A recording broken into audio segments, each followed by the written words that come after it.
तुझ्या आवडतीचं जेवण आपल्या हाताने बनिलं. बघ ना कल्पना, भाजीमध्ये किती तूप टाकलं तर.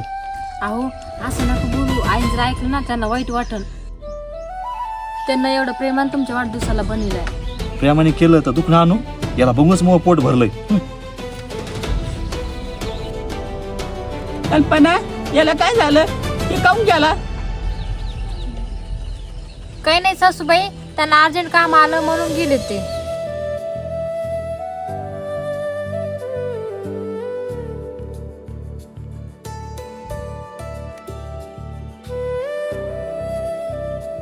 काय झालं पोरी? कुठे चालली का? हा सासूबाई, आज त्यांचा वाढदिवस आहे ना, तर बाहेर जेवायला चाललो आम्ही. तुम्ही चला आमच्या सोबत. मी कल्पना, आवरलं नाही का अजून?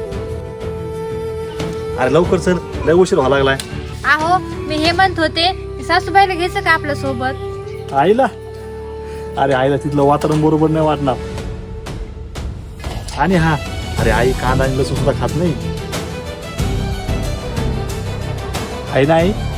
हा पोरा, तू खरं बोलायला लागला तर तुम्ही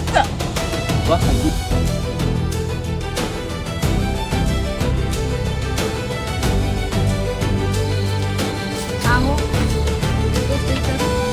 हा विचार ना. तुम्ही असं का बोलता सासूबाईला? आज तुम्हाला त्यांनी एवढं प्रेमान जेवण बनवलं आणि तुम्ही कोण नाही जेवण केलं? आणि बाहेर जायचं म्हणलं ते बी तुम्ही नाही म्हणले.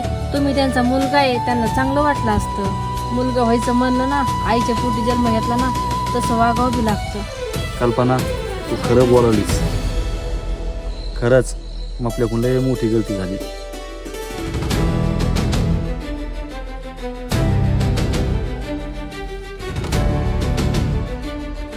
आले का तुम्ही?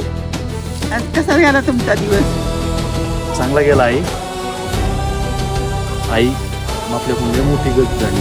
तू आपल्या वाढदिवसाला एवढं मोठं चांगलं जेवण बनवलं आणि ते मी खाल्लं नाही. आई मला माफ कर, मी तुला बाहेर सुद्धा नेलं नाही. आई, मी तुला एक वचन देतो, आता याच्यानंतर मी तुला मन कधीच दुखवणार नाही. पोरा, आज तुला गलती समजली ना तर हीच नाही मोठी गोष्ट आहे. मग आता मग आपल्या आवडतीचं जेवण तू पुन्हा बनवशील का?